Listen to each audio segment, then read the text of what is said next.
"Don't sign that contract," Marcus Reed said, his voice quiet enough to make the room lean toward him. The black hotel porter held a cream-colored letter between two fingers, while Lucas Mercer reached to take it away. Marcus pointed to the split blue paraseal and the tiny mark 3/3. Claire Beaumont stood beside him, crying, her silver pen frozen above the signature line. On the giant screen, Noah whispered, "Dad, they're standing up." 27 minutes earlier, the Grand Meridian lobby had smelled of polished stone, coffee, and the expensive floral perfume drifting from the executive conference wing. Marcus pushed a brass luggage cart across the marble floor, one gloved hand steady on the handle. His dark red Bellman jacket was freshly pressed, though the old brass nameplate on his chest had been knocked slightly crooked. Near the concierge desk, 9-year-old Noah sat with his backpack balanced on his knees and a spiral notebook open to a hand-drawn map of Paris. The babysitter had canceled that morning, and the public school was closed for teacher training. Marcus had asked permission before bringing him. He had also promised Noah they would stay invisible. "Feet under the chair," Marcus reminded him gently, "and use the blue pencil before the red one. It smears less." Noah nodded and bent over the page. Paige Holloway approached in a fitted gray suit, smiling with only the professional half of her face. "Mr. Reed, your son needs to remain seated. We have international executives arriving, and personal complications create security risks." Marcus looked at Noah before answering. The boy's shoulders had already drawn inward. "He understands the rules," Marcus said, "and he isn't a complication." Paige's smile did not move. Behind her, Lucas Mercer adjusted his cuff links and glanced at Marcus's crooked nameplate. "Executive privacy requires distance," he said, pressing the brass plate straight with one finger. "Some staff forget where the boundary is." Marcus stepped back without lowering his eyes. A woman hurried past them carrying a leather folder against her chest. Her pale face was tight with the effort not to cry. A cream envelope slipped from beneath the folder and landed near the wheel of Marcus's cart. A dried purple iris slid halfway out. Marcus stopped the wheel before it crushed the flower. The envelope was heavy cotton paper, sealed with blue wax stamped across the flap. The seal was not decorative. Marcus had seen marks like it on notarized documents in France. More troubling was the thin shine of fresh adhesive along one edge, as though the envelope had been opened and carefully closed again. "That belongs to Ms. Beaumont," Paige said quickly. "Don't damage the seal on the back." Marcus looked up. Paige's eyes flicked toward the envelope, then away. "I thought you hadn't seen it," Lucas said softly. "I haven't," she replied too fast. "I meant seals in general." Lucas held out his hand. "Give it to me." Marcus did not. He carried the envelope to the concierge ledger, recorded the time, the location, the condition of the flap, and the name printed on the front. Lucas watched every stroke of the pen. "That is unnecessary," he said. "VIP materials are handled discreetly." Marcus finished the entry and signed his name. "A record protects the guest," he said, "and the employee." Lucas's expression remained pleasant, but his fingers tightened around the edge of the desk. When Marcus finally handed over the envelope, the dried iris fell free. Noah picked it up carefully and held it by the stem. "Dad," he said. This flower was inside, but the envelope was already closed. Marcus looked at the wax seal again. Beneath the blue impression, nearly hidden by the folded edge, was a small printed number, 3/3. Marcus kept his eyes on the tiny 3/3 beneath the blue seal. "Please return the flower. Step away from the desk. Security can handle this." Lucas's voice remained polished, almost gentle, while Paige held out her hand to Noah as though the boy had picked up something dangerous. Morning light poured through the hotel's glass entrance and caught the dried iris between his small fingers, turning its crushed purple petals almost translucent. Noah looked at Marcus instead of Paige. "It fell out by itself," he said. Marcus crouched beside his son and opened his palm. "You did the right thing by not putting it in your pocket." Noah laid the flower across his father's black glove. Marcus placed it on a clean sheet of concierge paper, careful not to break the brittle stem, then wrote beneath the ledger entry. Dried flower separated from envelope upon handling. Lucas gave a quiet breath through his nose. Mr. Reed, you are turning a simple courtesy into an incident report. I'm recording what happened. That is not your decision. The lobby's piano music moved softly beneath the wheels of passing luggage carts. Somewhere near the coffee bar, steamed milk hissed, and the scent of roasted beans mixed with furniture polish and Paige's sharp floral perfume. Marcus capped the pen and closed the ledger without haste. It became my responsibility when it landed under my cart. Paige turned toward the front desk manager, Mr. Calloway, who had arrived with his suit jacket buttoned and concern arranged carefully across his face. No one is accusing Marcus of anything, she said. We're only trying to protect an executive guest from unnecessary exposure. Mr. Calloway looked at the cream envelope, then at Noah's backpack beside the chair. His gaze settled last on Marcus. You understand how this appears. Marcus did understand. A porter had touched a private letter. His child was present in a luxury hotel during a corporate summit. 3 executives were explaining the situation before he had been allowed to finish one sentence. The envelope fell, Marcus said. I stopped the cart, logged the condition, and returned it. Lucas lifted the envelope by one corner. After examining the seal, after noticing it had been opened, the sentence was quiet, but it changed the air around the desk. Mr. Calloway's eyes moved to the faint glossy line along the flap. Paige's pleasant expression held, though the hand beside her skirt closed slowly into a fist. Shipping adhesive can lift in humidity, she said. There is no reason to speculate.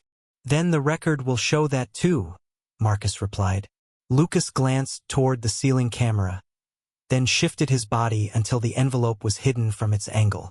This is precisely why service staff are not trained to interpret executive materials. Observation becomes assumption. Assumption becomes rumor. He turned to Mr. Calloway. For everyone's protection, perhaps Mr. Reed should be reassigned away from the conference level. Mr. Calloway hesitated only long enough to make the decision look considered. Marcus, finish the lobby cart and report to basement receiving. The basement meant no guest contact, no tips, and hours of moving freight beneath fluorescent lights. For today, Marcus asked. Until we clarify the boundary issue. Noah stopped drawing. His blue pencil rested across a map of Paris with the Seine running crooked through the center. Marcus saw the question gathering in his face and answered it before the boy could ask. You're still coming home with me at 5, he said. Nothing changes that. Mr. Calloway lowered his voice. This is not about your parenting. Then please don't put my son in the explanation. Silence spread for half a second. Marcus straightened Noah's backpack strap, returned the dried iris to Paige on the sheet of paper, and took the luggage cart handle. He did not mention Lion. He did not mention how many notarized seals he had seen while translating rental papers and hospital forms for his late wife. He did not ask why Lucas had blocked the camera. He simply pushed the cart toward the elevators. The woman who had dropped the envelope stood near the conference corridor, pale and motionless. Claire Beaumont had heard enough to understand that the porter was being removed, but not enough to know whether he had protected her letter or interfered with it. Her gaze moved from Marcus's crooked brass nameplate to the concierge ledger, then to the dried iris in Paige's hand. Was that inside my envelope? Claire asked. Paige answered before Marcus could turn. It must have been caught underneath it when it fell. Claire looked at the sealed flap. My father pressed an iris into every letter he sent me. Lucas stepped between her and the desk with a reassuring smile. Grief makes small details feel significant. We should get you back to the signing room. Claire allowed him to guide her toward the conference wing, but she looked over her shoulder once. Marcus was already pushing the cart away, one hand steady on the brass rail, while Noah gathered his pencils without complaint. Then Claire's eyes dropped to the ledger entry Marcus had refused to erase. The recorded time was 9:18 a.m. On the delivery receipt clipped beneath her folder, Paige's signature appeared beside a date 6 weeks earlier, and next to a box stating the envelope had been received with its seal intact. Claire's eyes stayed on the delivery receipt for one more second. 6 weeks earlier. Seal intact. Pages signature. Then Lucas closed the folder with a smooth, practiced motion and guided her toward the conference room before she could ask another question.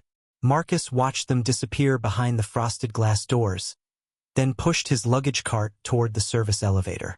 The brass wheels clicked over every seam in the marble. Noah walked beside him, holding his notebook against his chest.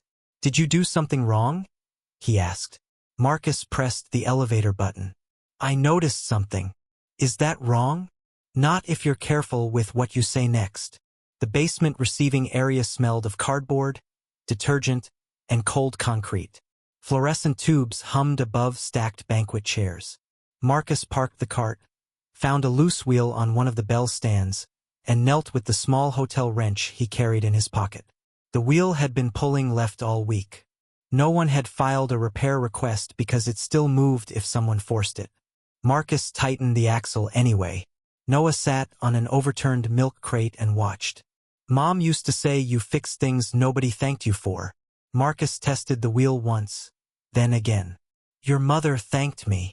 He did not say how often he still heard her voice in ordinary moments. At the grocery store, on the subway, in the pause before he opened the rent reminder folded inside his jacket. For years had passed since she died, but grief had not left. It had only learned how to stand quietly beside responsibility. Marcus checked the time. He had $23 until Friday, half a tank of gas, and 1 bottle of water left in the lunch bag for Noah. None of that changed what was right. When the conference doors opened. Upstairs, the first sound was not conversation but the sharp click of Claire Beaumont's heels moving too quickly across the marble. She reached the stone planter near the concierge desk, sat on its edge, and pressed one hand against her ribs. Her breathing came shallow and uneven. Paige remained inside the conference wing. Lucas stood behind the glass, watching but not approaching. Noah looked at the empty chair beside him, then at Marcus. Without being told, he lifted his backpack and moved to the floor near the column. "She can sit here," he said. Claire looked up as if she had forgotten other people were in the lobby. "I'm fine." Marcus set the repaired cart aside. "You don't have to be fine to sit down." He placed the chair within reach but did not touch her. Then he opened the lunch bag, took out the last bottle of water, and set it beside a folded paper napkin. Noah glanced at the bottle, but said nothing. Claire noticed. "Is that his?" "It's water," Marcus said. "You need it now." She took a careful sip. Her hand trembled against the plastic. When she tried to offer him a $100 bill, Marcus closed her fingers around it and lowered her hand. "Keep that. You were reassigned because of my letter. That doesn't make this a transaction." The cream envelope had slipped from her folder again and rested against the stone planter. Marcus picked it up by the edges. The blue seal caught the lobby light. He noticed the glossy line along the flap, the faint ridge where the paper had been pressed back together, and the dried purple dust left by the iris. He handed it to her unopened. Claire's gaze dropped to the old Metro coin on his key ring. "You lived in France?" Lyon. "Do you still read French?" Marcus hesitated. "Enough to know when I should ask someone else." Claire opened the envelope only far enough to expose one handwritten line.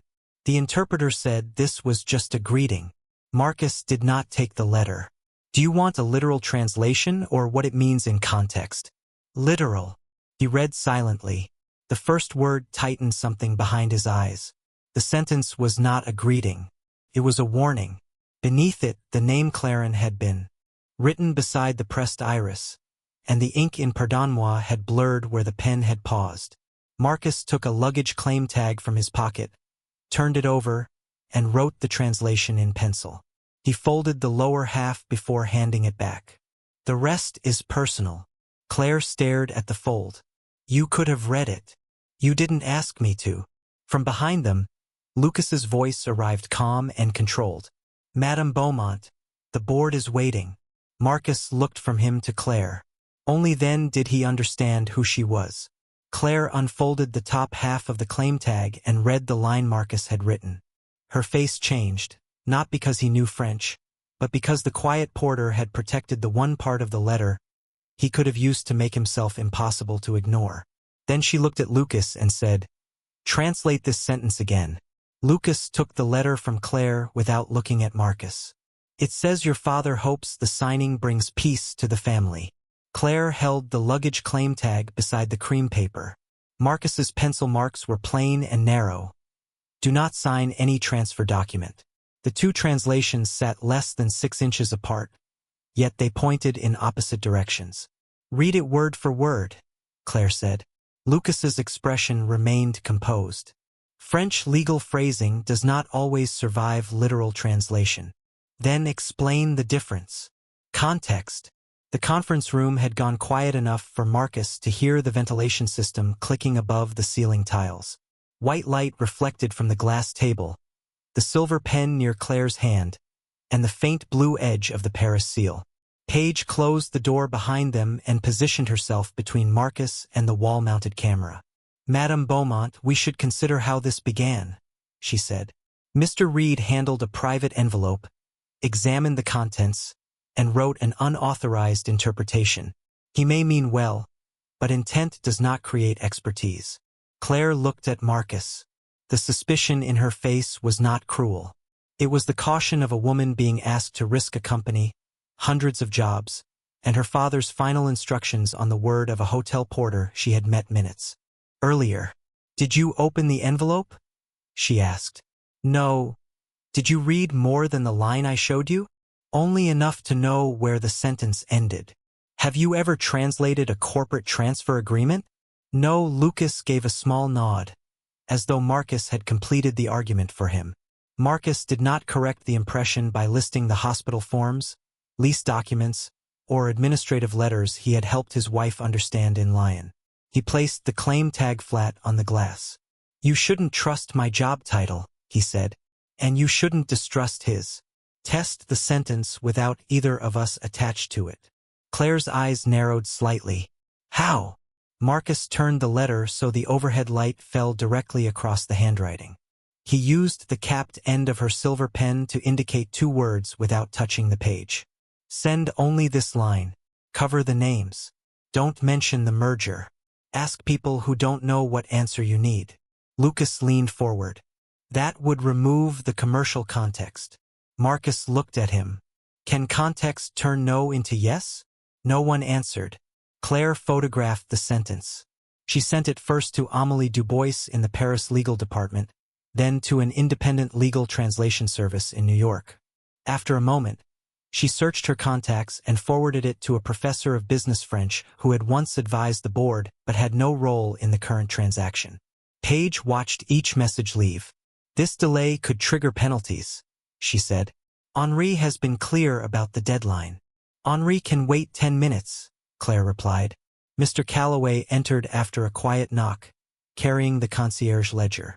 His face tightened when he saw Marcus standing near the table. "We need to clarify whether hotel policy was violated." Marcus opened the ledger to the 918 entry. The line recorded the envelope's condition, the separated iris, and the glossy adhesive along the flap. "The letter was sealed when it reached your desk?" Claire asked Paige. "Of course." "Then why does the delivery receipt say the seal was intact 6 weeks ago, while this morning's record says the flap had been reopened?" Paige folded her hands. "Humidity. Handling. Storage. There are several ordinary explanations." The first response arrived. The New York service translated the sentence as, "Do not sign any instrument of transfer." The professor's answer appeared seconds later with nearly identical wording. Claire did not look relieved. She looked colder. "One sentence," Lucas said. "That proves only that Mr. Reed can recognize a basic negative construction." "Then let us test more," Marcus said. He proposed 1 neutral sentence, 1 legal sentence, and 1 personal line, all stripped of identifying details. Claire agreed. Lucas objected to the procedure, but she instructed him and Marcus to work separately. Before anyone moved, Lucas pointed toward the cream envelope. "Even if that wording appears on the 3rd page, It would not override the executed board materials. Marcus's gaze dropped to the letter. The sentence they had tested was on the first page. Claire had never said aloud that a third page existed. Paige's eyes shifted toward Lucas, and for the first time her professional calm fractured. Claire did not accuse either of them. She simply picked up her phone when it vibrated. A message from Amélie filled the screen. Madame Beaumont, please do not ask about page 3 on a company line. Claire read Amélie's message twice before turning the phone face down. No one uses the Paris line, she said. No forwarding. No private calls. Lucas folded his hands on the glass table. Claire, one frightened employee should not dictate procedure. Then procedure will protect her. This can be handled discreetly. The ventilation clicked above them, followed by the faint hum of the projector and the dry scrape of Mr. Calloway pulling a chair away from the wall. Claire placed her palm over the cream envelope. For the first time, Lucas's gaze followed her hand instead of her face. Claire called independent counsel, hotel security, and a record specialist who worked 2 floors below. She ordered the conference room camera preserved and asked security to bring a portable evidence camera. Then she separated Marcus and Lucas, giving each 3 sentences with all names and corporate references removed. Marcus received a hotel pencil and 3 luggage tags. Lucas kept his laptop but lost access to email. The neutral sentence was simple. The legal sentence contained the same negative construction. The personal sentence included the blurred words beside the dried iris. Marcus wrote slowly, pausing only once. When he reached the apology, he folded the lower half of the tag over his translation. "Why did you cover it?" Claire asked. "Because proving I can read it doesn't make it mine to expose." Lucas gave a restrained smile. A sentimental gesture is not professional verification. "Neither is changing no into yes," Claire said. 10 minutes later, the results lay side by side. Marcus and all 3 independent sources agreed on the neutral and legal sentences. Lucas matched them on the harmless line but softened the warning again, turning a direct prohibition into advice to proceed carefully. The whispering near the door stopped. Even Mr. Calloway lowered the disciplinary form he had been holding. Claire did not accuse Lucas. She slid each translation into a clear evidence sleeve and signed across the seal. "Now the envelope," she said. The records specialist positioned the cream paper beneath a small overhead camera. Its live image appeared on the conference screen. Blue wax, glossy adhesive, dried purple dust, and the faint ridge beneath the inner lining. Paige stepped closer. Opening it further could damage an irreplaceable family letter. "It has already been opened," Marcus said. Paige looked at him sharply. "You cannot know that." Marcus pointed not at the writing, but at the paper fibers near the flap. The outer fibers bend toward the seal. The inner fibers bend away from it. Someone lifted the lining from inside and pressed it back. His years in Lyon had taught him to notice official paper, but the patience came from his work now. Years of checking luggage, seams, damaged locks, and tags guests later claimed had never been touched.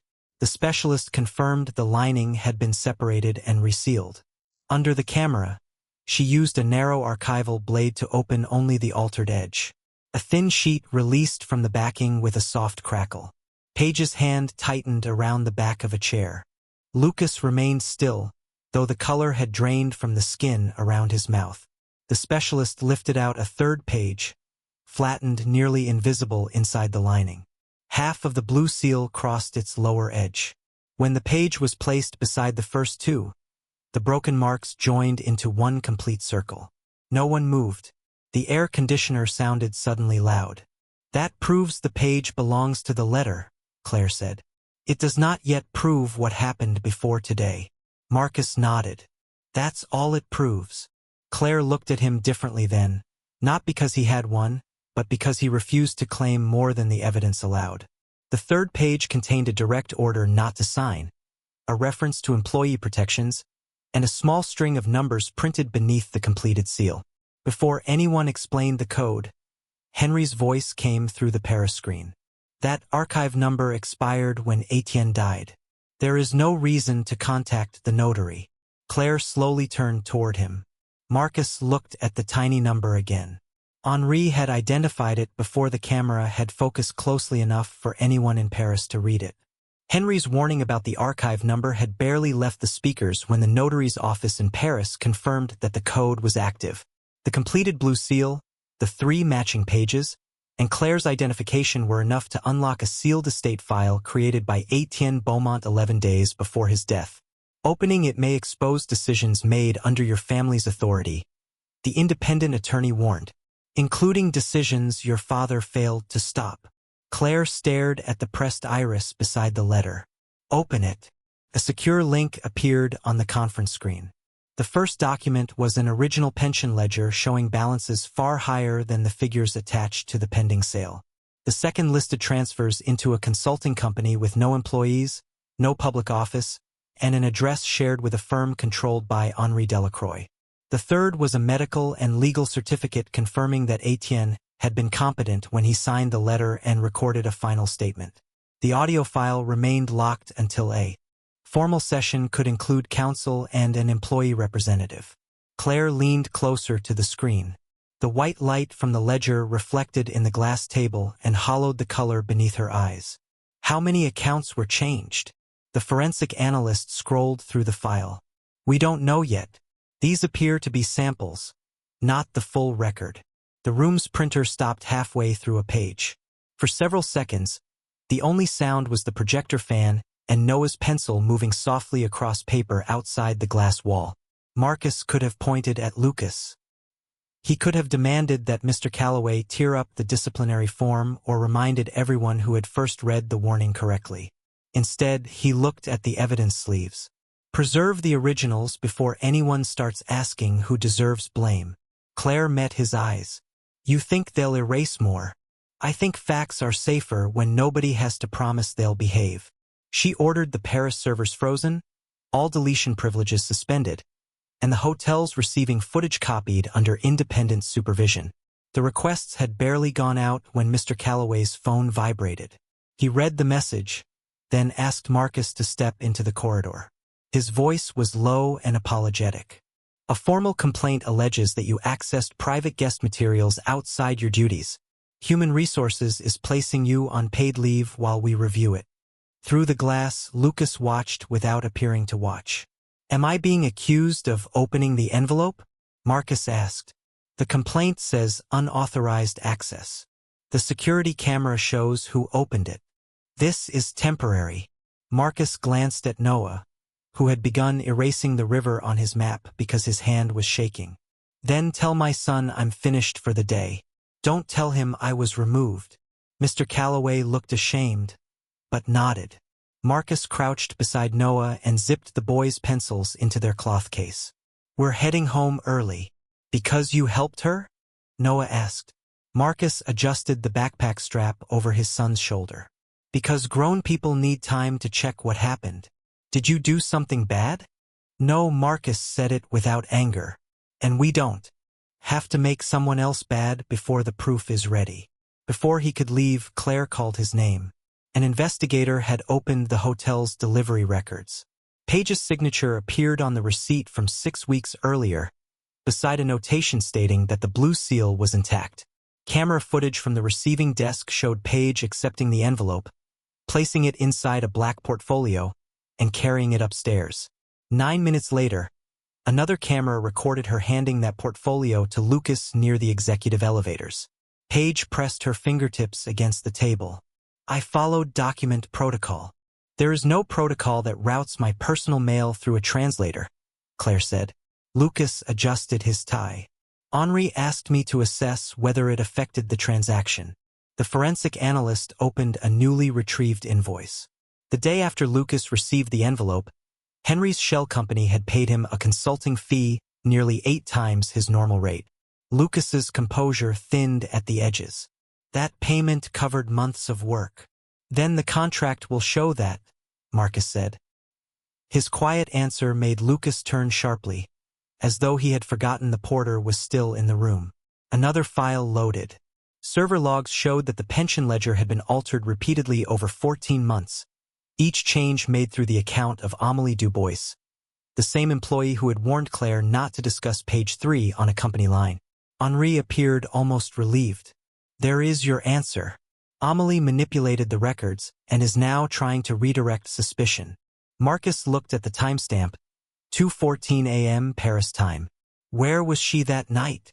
The question was so simple that the room slowed around it. Amélie answered through the attorney's secure phone. She had been traveling to Lyon to care for her mother. Minutes later, she sent a scanned night train ticket, a station camera image, and a credit card receipt from the dining car. The login had used her name, but the device address belonged to the computer inside Henry's private office. A second authentication file was still processing. Contained a voice print. Claire looked from the shell company invoice to Page's delivery receipt, then to the pension ledger bearing Amélie's stolen credentials. This was no longer a mistranslated sentence or a family letter hidden by one frightened assistant. It was a system built to make every layer of responsibility point downward. Claire closed the conference room doors. No more private explanations, she said. Bring in the board, employee council, the digital examiner, and the Paris staff representatives. We finished this on the record. By noon, the Grand Meridian conference room no longer looked like a place prepared for a signing. The polished table had been cleared of champagne glasses and presentation folders. In their place sat numbered evidence sleeves, 2 sealed laptops, the cream-colored letter, Marcus's luggage claim tag, and the concierge ledger open to the 918 entry. Independent counsel occupied one side of the room. Board members filled the other. On the wall-sized screen, the Paris office waited beneath flat white lights while every word was recorded. Marcus entered without his bellman jacket. Human Resources had collected it when they placed him on leave, leaving him in a plain white shirt with the old brass nameplate resting in his pocket. Noah remained outside with a trusted hotel employee, coloring at a desk where Marcus could see him through the glass. Claire sat at the head of the table with the unsigned transfer agreement closed in front of her. She had the power to end the meeting with one sentence, but she did not speak first. Henri did. What happened today is regrettable, he said from Paris, his voice grave and measured.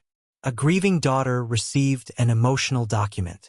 A hotel employee with limited language experience offered an unauthorized interpretation.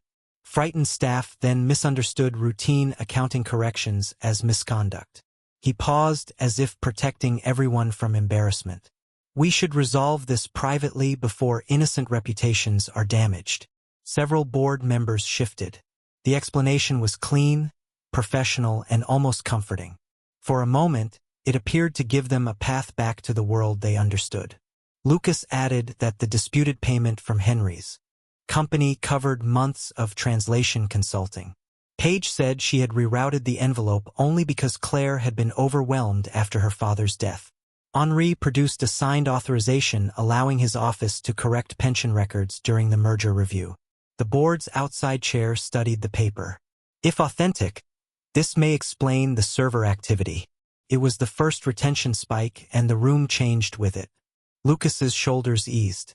Page released a breath. Henri leaned back as though the crisis had finally returned to procedure. Marcus did not object. He looked at the date printed beneath the authorization, then at the original pension ledger on the screen. Claire noticed his stillness. What do you see? She asked.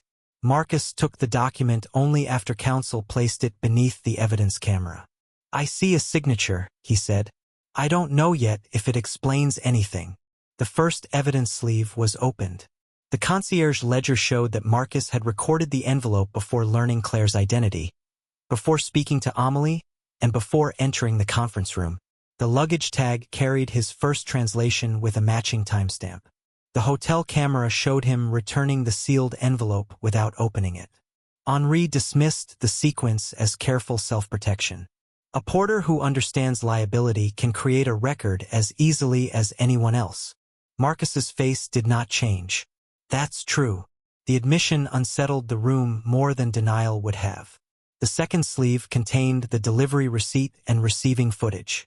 Page had accepted the intact envelope 6 weeks earlier, then handed it to Lucas 9 minutes later. The shell company invoice had been issued the following morning.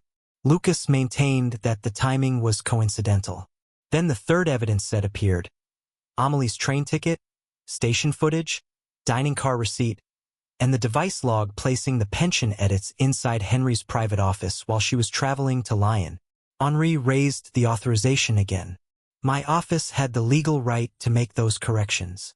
Claire finally opened the transfer folder. Under whose authority? Your father's. On what date? The date printed there. The digital examiner enlarged it. October 11th. Marcus placed Etienne's notarized letter beside it and pointed to the French date format on the seal record. 11 out of 10.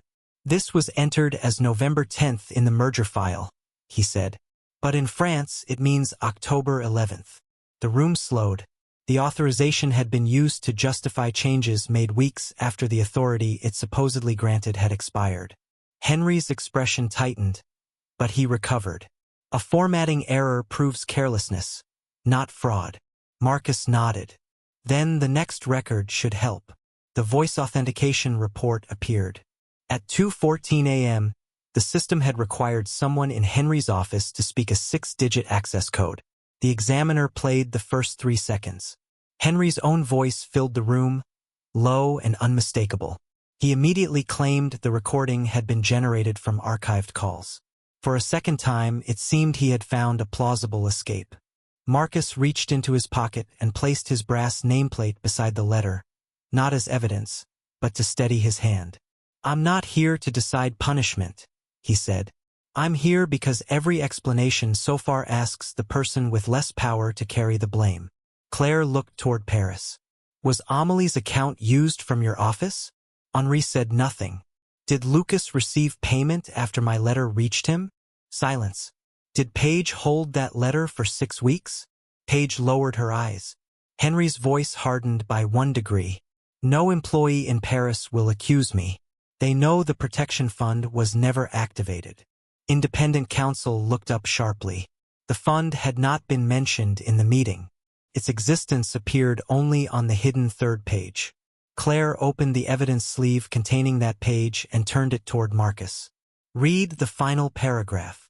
On the screen, Amelie sat motionless among rows of employees, both hands flat on her desk. Marcus lifted the letter, and every chair in Paris remained still. Marcus read the final paragraph in French, then lowered his eyes to the translation Claire had authorized. Any employee who was ordered to alter, erase, or certify a false record may stand during a recorded meeting with independent counsel present. Standing will be treated as a request for protection, not an admission of wrongdoing. No one moved. The projector fan hummed above the silence.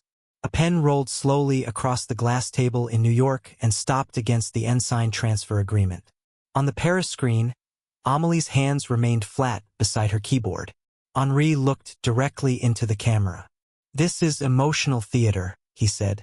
No one should risk a career over an old man's final suspicions. Marcus did not answer him. He kept the cream letter at chest level, one gloved finger resting beside the completed blue seal and the small 3/3 at the corner. 5 seconds passed. Then Amelie pushed her chair back. The scrape of its metal legs crossed the Atlantic through the conference speakers. She stood without speaking. A payroll clerk 2 rows behind her rose next. Then a gray-haired accountant. 2 warehouse supervisors stood near the rear wall. Another chair moved, then 3 more, until the sound became uneven and continuous. Wood, metal, shoes, breath. Claire watched the Paris office rise row by row. More than 100 employees stood beneath the white ceiling lights while Henri remained seated alone at the center table. His face did not collapse. Tightened. One hand reached toward the control panel beside his laptop. End the external feed, he said in French. The command required an administrator code. He entered it without looking down. The screen flickered but did not go dark. Instead, a red security notice appeared. Attempted termination logged. Control transferred to independent counsel. The digital examiner leaned toward his monitor. That code matches the credential used in 7 prior deletion events. Henry's fingers froze above the panel. The same administrator sequence had erased backup copies of pension records, disabled audit alerts, and approved the false login under Amelie's name. He tried to speak, but the first word came out dry. That code was shared. With whom? Claire asked. Henri looked away from the camera. No answer came. Phones began vibrating across the Paris desks. Protected disclosure forms were arriving through the newly activated fund.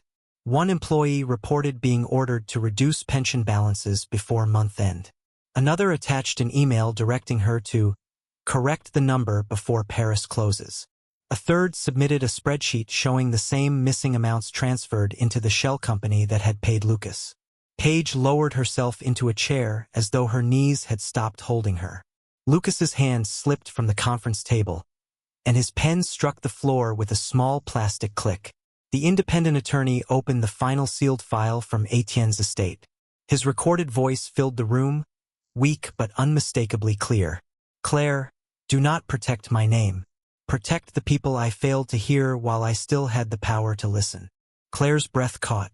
She took off her glasses and placed them beside the silver pen.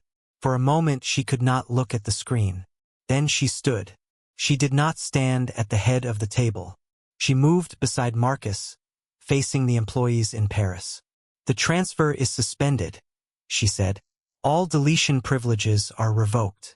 The pension accounts are frozen for forensic review, and every employee requesting protection will retain salary, health coverage, and retirement rights during the investigation. Independent counsel announced that Henri and Lucas were suspended. The shell company transactions would be reported to regulators, and the hotel's original footage, delivery receipt, server logs, and voice authentication file were now preserved under legal hold. Paige asked to cooperate. Claire told her cooperation would be recorded, but it would not erase responsibility. Marcus folded the letter along its old creases and placed it in Claire's hands. He did not look at Henri. He did not smile at the standing employees. They didn't stand because I translated a letter, he said. They stood because someone finally made it safe to tell the truth. Through the glass wall, Noah looked up from his map. Marcus gave him one small nod, and the boy's shoulders loosened. The room remained silent even after the evidence had spoken. Later, when the board members began moving again and the first official orders were signed, Claire placed a blank check and an executive offer in front of Marcus. He looked at both, then rested his old brass nameplate beside them without touching either one. The board members left the Grand Meridian conference room one by one, carrying sealed folders instead of celebration. No one applauded. Henri and Lucas remained suspended while independent counsel transferred the server logs, delivery footage, invoices, and voice authentication records into legal custody. Paige surrendered her work phone and access card, then signed a cooperation agreement that offered no promise of immunity. In Paris, the employees who had stood were given individual attorneys, protected status, and written guarantees that their pay, health coverage, and retirement benefits would continue during the investigation. Claire waited until the doors closed before looking at the blank check and executive offer still untouched beside Marcus's old brass nameplate. You stopped me from signing away 312 jobs, she said. Tell me what would make this right. Marcus slid the check back across the glass. Money can repay lost hours. It can't correct the reason they were taken. He asked for 4 things. The hotel would remove the false complaint from his personnel record and restore the wages and tips lost during his suspension. Mr. Calloway would apologize in the lobby where Marcus had been treated as a security problem. Frontline workers would be allowed to document suspicious requests without being punished for stepping outside their job descriptions. And the company's new language access program would serve housekeepers, porters, drivers, and kitchen staff, not only executives. Claire listened without interrupting. And the position? She asked. I'm Noah's father before I'm anybody's solution. Marcus agreed to advise the program part-time only after independent counsel drafted a transparent contract, paid at market rate, with no direct reporting line to Claire and no obligation that interfered with caring for his son. 6 weeks later, the forensic audit restored the missing pension funds and preserved all 312 jobs during the restructuring. Henri was removed from office and referred for criminal and civil investigation. Accounts connected to the shell company were frozen by court order. Lucas lost his company contract and faced review by his professional board for deliberate mistranslation and concealed financial conflicts. Paige returned the benefits she had accepted and gave testimony that helped investigators trace the altered records. Her cooperation mattered, but it did not erase what she had done. At the hotel, Mr. Calloway stood near the concierge desk beneath the same warm lights that had once caught the opened envelope in Marcus's hands. He corrected Marcus's record in front of the staff and apologized for treating responsibility as a liability simply because it came in the form of a black single father with a child beside him. Marcus accepted the apology without making him kneel beneath it. Afterward, Calloway found Noah near the column where he had once been ordered to remain invisible. He crouched to the boy's level. "You were never the problem," he said. Noah considered that with the serious expression of a 9-year-old deciding whether an adult meant what he said. "Will kids have a real place to sit next time?" "Yes," Calloway answered. "They will." Months later, Claire reopened the Paris office under new safeguards. 2 independent translations for critical documents, direct employee access to the board, protected reporting channels, and a permanent language support center called Open Door Language Access. She invited Amélie and the employee representatives to speak before she did. In a quiet room afterward, Claire listened to the rest of her father's recording.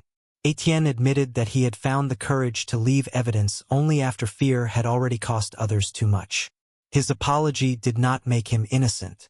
It gave Claire permission to love him without repeating his failures. The cream letter was returned to her in an archival sleeve. The pressed iris rested beside the blurred words "Pardonne-moi," no longer a forgotten decoration but proof that even a late apology could still carry responsibility. Marcus's first translation on the luggage tag remained in the legal file, while a copy of the completed blue seal hung inside the language center, not as a tribute to one hero, but as a reminder that no single person should control what others are allowed to understand. Claire did not ask Marcus for dinner until months had passed and his work no longer depended on her. She stood outside the hotel with no assistance, no waiting car, and no promise larger than the evening itself. "Would you and Noah have dinner with me?" Marcus looked at his son before answering. "One dinner. No promises we haven't earned." On the center's opening day, Noah placed Marcus's old Metro coin beside the copy of the blue Paris seal. "Did you know she was important when you gave her our water?" he asked. Marcus tightened the loose strap on Noah's backpack and looked through the glass at employees speaking freely in 3 languages. "No," he said. "She just looked like someone who shouldn't have been left alone." For a moment, father and son stood without speaking, while afternoon light rested on the coin, the seal, and the small paper trail that had taught a room full of powerful people to listen. Dignity had never needed to raise its voice. It had only needed someone willing to protect it until truth could stand on its own.